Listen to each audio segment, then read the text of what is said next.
Should I start running that? Yeah. Okay. Hi, I'm Megean McBride. And I'm Bridget McBride, and this is the Art Life video blog, day 113. My name is Jacob Wolf.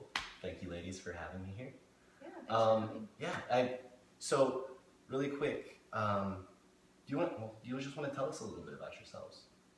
I'm a photographer in Portland, Oregon, and I do some painting and video work, but mostly photography and video. And I own Sonder Media Arts, as well as my own company, Make McBride Photography. Wow. And I am also a Portland photographer. I moved here about 10 years ago. I am mostly like a wedding and portrait photographer. I own Bridget McBride Photography. And kind of how I got into the art a little bit more has been mostly through Megan.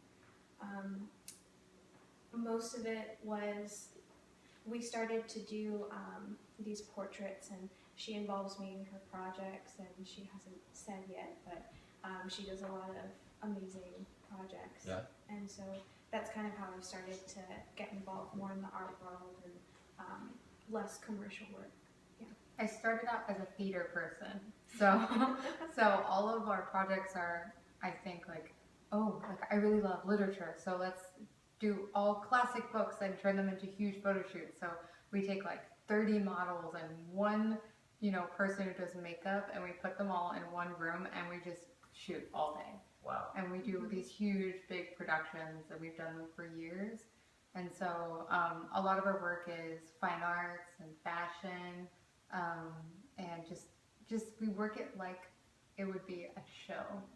So that's right kind of the way we work generally.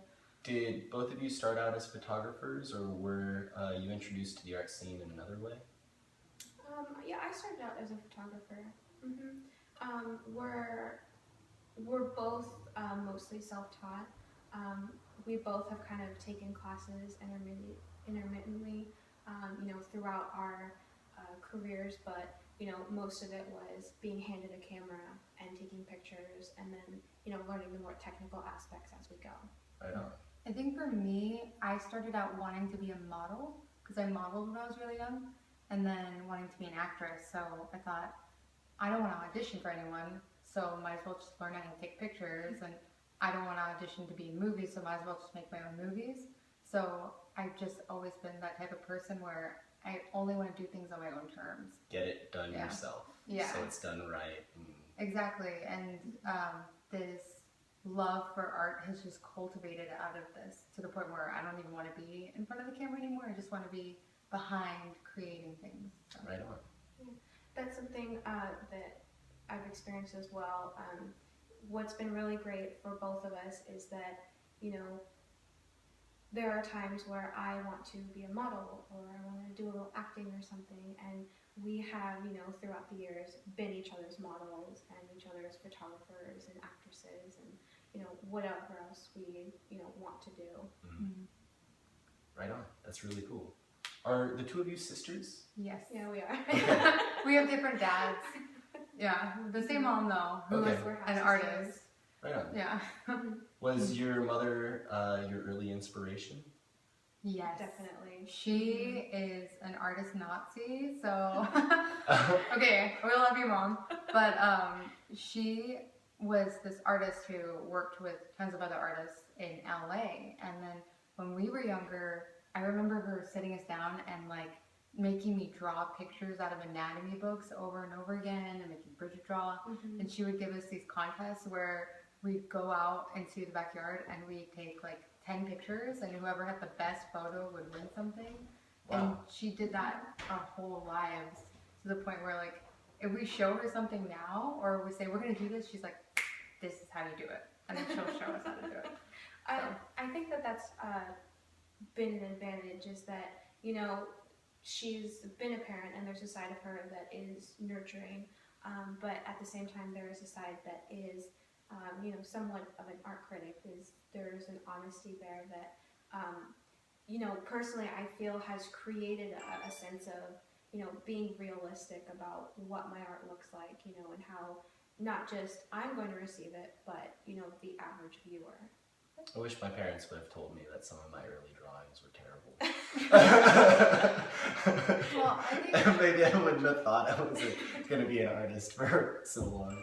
well, like she's definitely hard on us, but I think like the most important thing, the two greatest things about her, one, she's taught us to have really strong ethics when it comes to photographing people and being an artist. I think it's really important.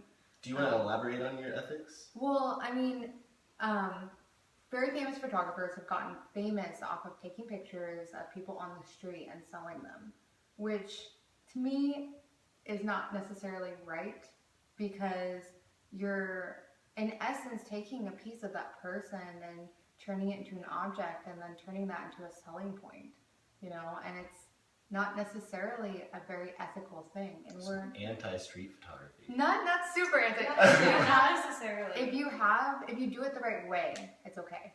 Do you know what I mean? Right. And definitely, you know, the role that plays in social media, especially because, you know, what's really great for artists nowadays is that we can put our work up on this site that almost everyone, you know, has an account on, and, you know, we can promote it. But, you know, there have been times where I've seen, you know, just average people taking pictures of something or someone that they thought was outrageous or inappropriate and posting it, you know, all over this website. And, you know, for me, every time I work with someone or I have, you know, a picture of them, I always make sure to get express consent from them.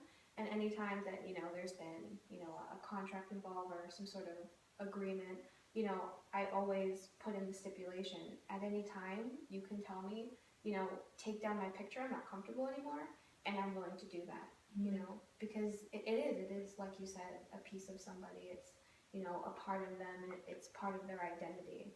Consent is the most important thing, and approaching things from Not public domain then. Yeah.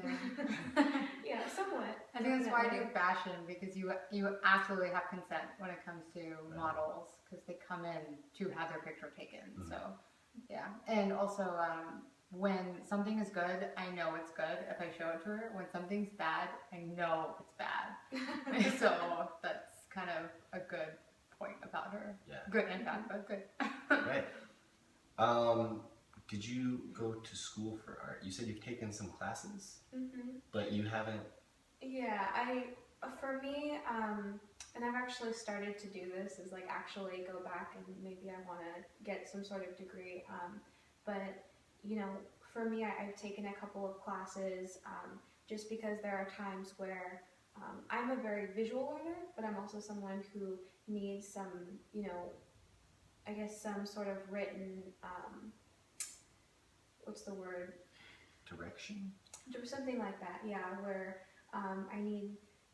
I can go out and, you know, look at the lighting and, you know, play with the camera and get a good shot. But, you know, a while back I realized that I wanted something a little bit more concrete that I could fall back on. And what's funny is that what you learn from that is there's no concrete way to get a shot ever. You know, you can, if you're like, say, in an indoor setting and it's not bright enough, there's 5 different ways almost at all times that you can make it brighter, you know, or, you know, do something to get that shot. So what's kind of funny is that I feel like photography is, it's a career where you can be self-taught or you can get a degree, but it doesn't necessarily make you better than the other option.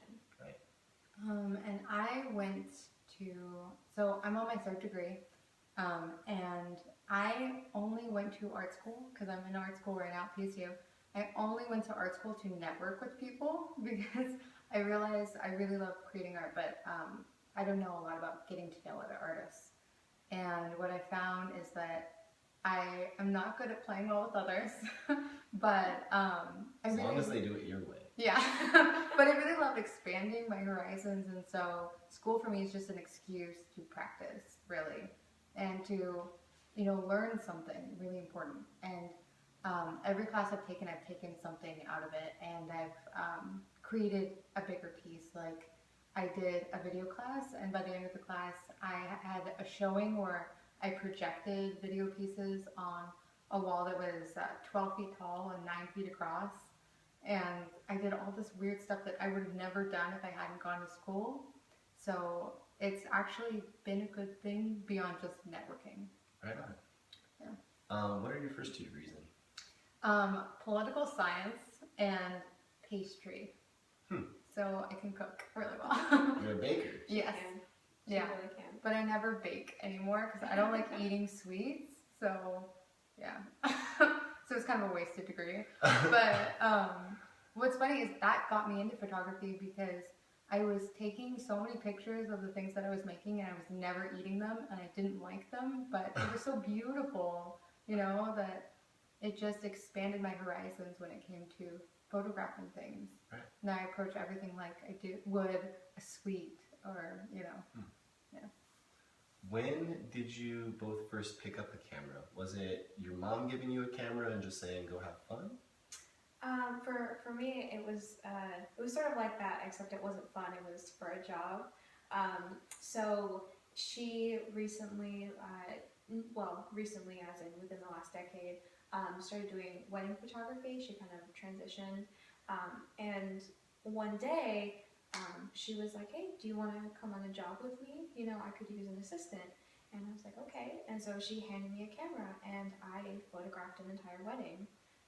And you know, I think that it's hard to talk about like commercial work in an artistic setting. I feel like a lot of people kind of shy away from it, you know, because it's a different kind of objective. But I definitely have to say that starting in wedding photography gave me a huge advantage because, you know, it taught me endurance, you know, to keep at it. And it's definitely like, what's the word, interval training.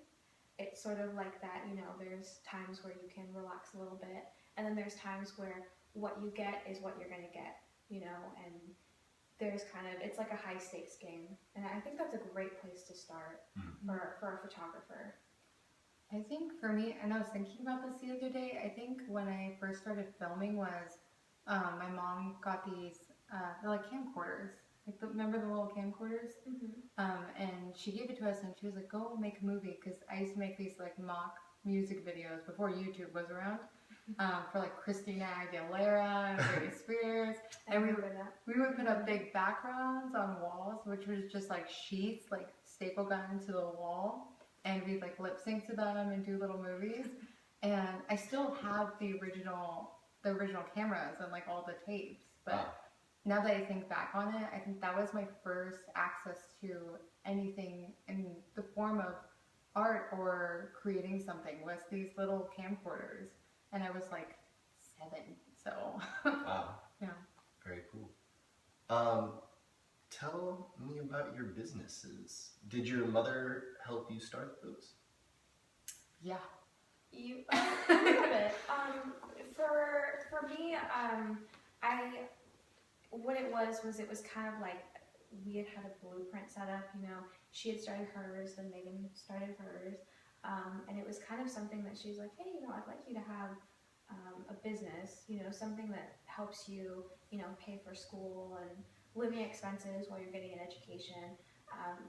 And I would say that she encouraged me, but what was kind of funny is that when it got to actually doing a lot of those things, you know, I was kind of encouraged to go off and, you know, find that information on my own, which was really great because then, you know, I laid that foundation. You know, I designed my own website and, you know, got all the licensing myself. And I think that was great because I didn't feel like it was something that was handed to me. Rather, it was something that I was working towards. For me, I was doing weddings with our mom, and then she started hiring me out for weddings because like we would do a wedding and then I'd come out with like all these great pictures and she would just send me couples. And then my friend Carrie, who models for me all the time, came up to me and said, hey, I'm having a wedding. Do you want to be my photographer?